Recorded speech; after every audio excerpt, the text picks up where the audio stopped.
Okay, peeps, construction type, typical. I've already dusted, got a lot of the stuff out of the ledge.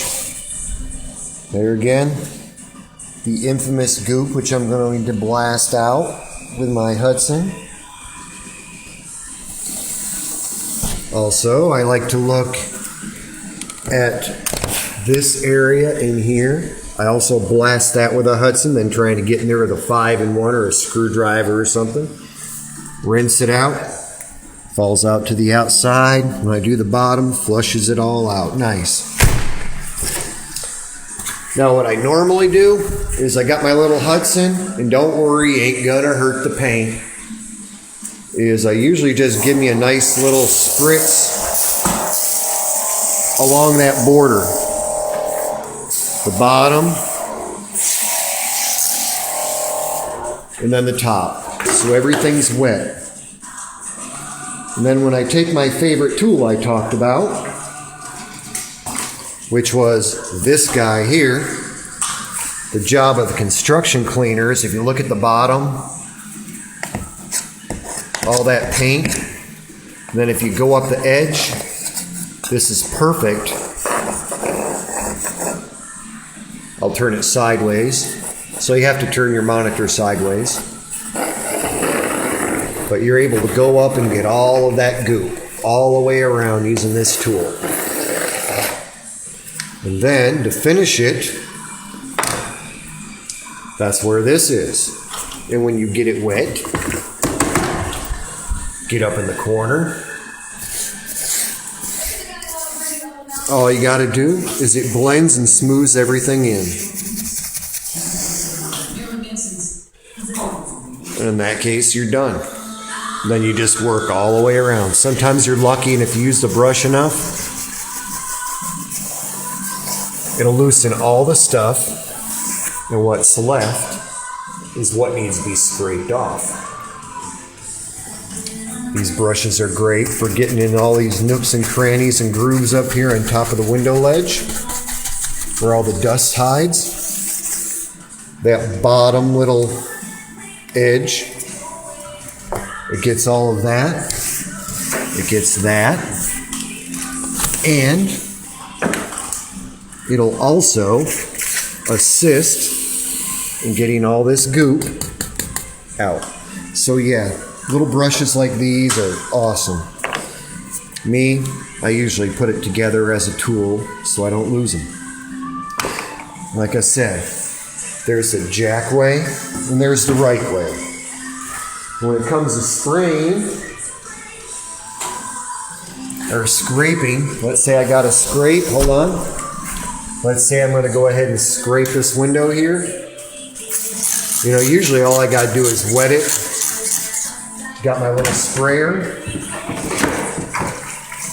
or I use a brush like this. It's a natural fiber, and all I'm going to do is just work it.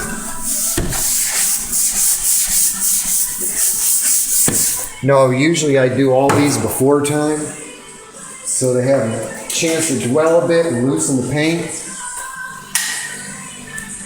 Use my 6-inch. And this is just the way I do it, and there's a reason why I do it. First, I start in the corner. There, I clean that bottom. I then go up, over, flip, down, and I do a bottom edge. Now, what I like to do is I like to work down. 1, 2, 3, 4. So now all my goop is all down here along the bottom edge. It'll drip down. Like I said, if I'm going to rinse here, I'm going to rinse all that scrape paint, plaster, caulk, everything to the outside. The only problem I see with this is it takes me not even 15 seconds to do one glass, but it could take me 5 minutes to get this frame to my standard. So that's the only kicker for doing this. And this is really good glass, so I'm not really afraid to scrape this. The only thing I'd be afraid to scrape is if you look at the front entryway, are those two. These are notorious for being scratched because they are tempered. And when I do tempered, is I usually do something like this. After I wet it, I'll start the bottom to give me an area, and then I'll slowly work up in little increments like such. See? And then I work all the way up like that. And especially when you get to the sticker. Of course, this is a dry sticker too. That's why I use a Triumph or a stainless steel blade. And then I'll work up. So wet with little scrapes really does alleviate any issue you may have with fabrication debris.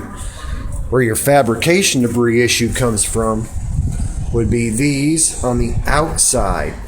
Not so much the mortar and all that, but I don't know if you can't, I don't know if you could hear it.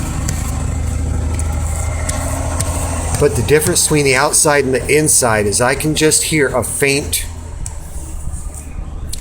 scratchy noise, like you hear when you're scraping paint, when it's hitting those little flecks, little it's very faint, but if you're a window cleaner, you understand what I'm talking about.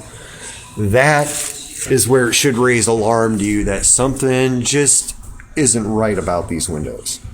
So be careful. That's one of my indicators whenever I do this because of that. I'm really not afraid because I've used my techniques for so long. I could even do it dry. But even dry, I'm cautious. But still, I do the same thing. And for example, if I was doing a window that has those, see those little squares where the divider is? Where I'd scrape, I might use my 4-inch, start my blade right there. See where it would start on the little crosshair in between? And I'll do a scrape up and use it scrape up. So I'll use these little squares as where I'm going to scrape. So if I'm doing little ones, I might just go this way. Because if there were scratches,